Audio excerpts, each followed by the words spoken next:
which, like, to be honest, I'd say, hey, a little bit of healthy salt helps to keep things honest. So I appreciate everything you've said, 100%. And flavorful. But to kind of jump into, just because we're getting a little close to wrapping up here, I do want to kind of circle back to kind of lessons learned.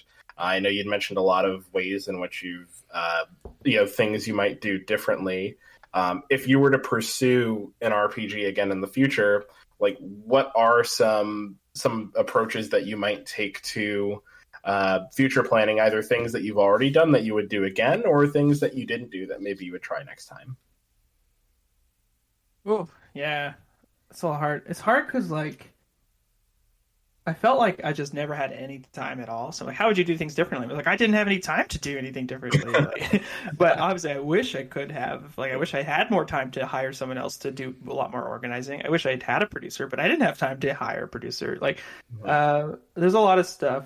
But, like, there's certain things like testing earlier and more often with people.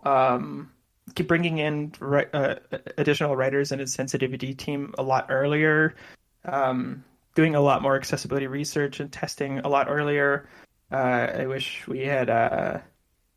I wish I just managed money better from the start and managed deadlines better. It's just, but I don't even know what that entails. Like, it just entails just having more time and just spending a lot more time making sure that I'm not going to fall into like a cavern, just of this tiredness and overworking, like preemptively saying, okay, so around this time I'm going to be super tired and exhausted. Oh, I've also got, like, that's when a big audio wave is going to be coming in. That's bad. Maybe we should not do that. Or, like, how can we spread this out? Or how can I, like, take a break? Those sorts of things matter a lot. And, like, better organizing of team composition and stuff, and making sure that there's someone to help, like, organize and manage that in a better way. And yeah, just, like, there's a whole bunch of stuff with, like, the game design that I wish I could have done differently as well, but, like, I could go into that forever. Yeah, just lessons. Like, there's just, like, so many facets to game development. Every time I make a game, I feel like I do some of them, like, so well, and then other parts of it I just so bad. And so I just look at all the things that I did badly, like with organization and team management and missing deadlines, or exhausting myself, or exhausting other people around me, or ghosting people, that sort of stuff. It's just there's a lot of those sorts of things that I'm like, who can I hire? Who can I team up with? How can I, like, build a project from the start that is, like, a bit more resistant to those sorts of things? It's risk assessment in a sense, is a big one. And we know games have a lot of problems with risk assessment. AAA games with, like, world-class people organizing them just, like, bite the dust all the time. Their source gets leaked. They have big kerfuffles. Content gets into the game that's super bad. They miss release dates. The games are buggy. There's all kinds of risks all the time, and so risk assessment's just, like, a big one. And it's hard to do, and it's a thing I would love to get a lot better at. Risk assessment and just planning the production side a lot better, and not just the creative. The creative part I'm great at, but it's not all it takes. And if that's all you do and that's all you put your energy and work into, you just, like, damage yourself. Yeah, it goes back into the collaboration aspect, right? Like, and like you said before, collaboration is a big part of it, is getting the people on the team that are really good at their area of specialties, and then having them focus on that, but then, leveraging the rest of the team to come together and forward. And well, when we talk about collaboration, right, we always think of it in a sense of more of a creative vein, but it does carry over into more production-based elements too. So again, that the whole collaborative process, and being mindful, as you outlined, of where those other elements can be really helpful. And just, again, as a team, everything just jives and makes it happen. And yes, and it's obviously difficult to execute on every one of those wherever your team is at, if you're solo dev, whatever the case may be. But at least if you have a sense, and what you've been able to share with us and everybody listening today, it at least gives you a better understanding and probably a way to find your own way to approach those things. Yeah, I agree. And I agree with what I said.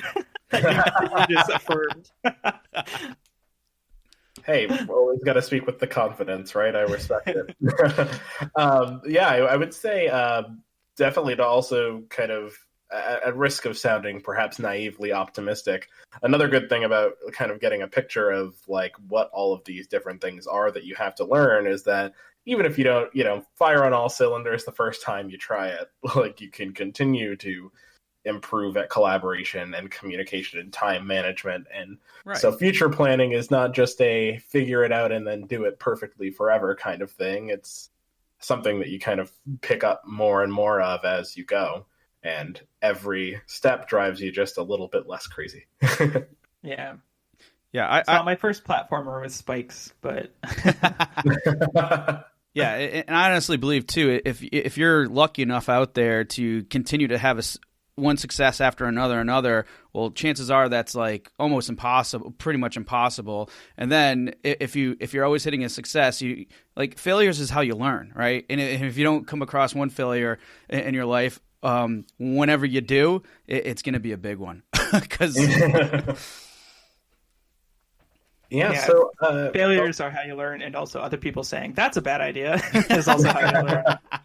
True. Always invite feedback as much as you can. We actually talked about that a lot pretty recently. And people who will provide you like genuine, valuable feedback and can hold you accountable for some of those things too.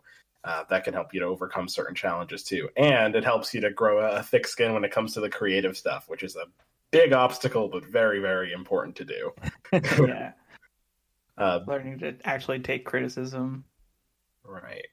So what, I guess to kind of close out here, we did a really good job of gathering some tips for our audience today. So I don't think we have to do our like recap in the way that we typically do. What would you say would be the best way that people can learn more about any upcoming projects you have or reach out with any questions or anything like that? Best way to reach out is like we can link my Twitter profile in the show notes. I've got my email up there. Also, if it's business related stuff, you can contact MAI at humblegames.com. She's our biz dev person and kind of acts as my agent as far as Ikenfelll related stuff goes. Like organizing this podcast, for example. The team worked with them. But yeah, I post a lot of like work in progress stuff and shit posts, but also post art and retweet work stuff on my Twitter. If you don't have a Twitter account, don't get it. But yeah, you can link my email in the show notes as well. Yeah, I'm welcome to do that. And just like, if people want to say really nice things to me, they can email me. If they want to say really mean things to me, they can email me and I won't read it. And where can people pick up Ikenfelll?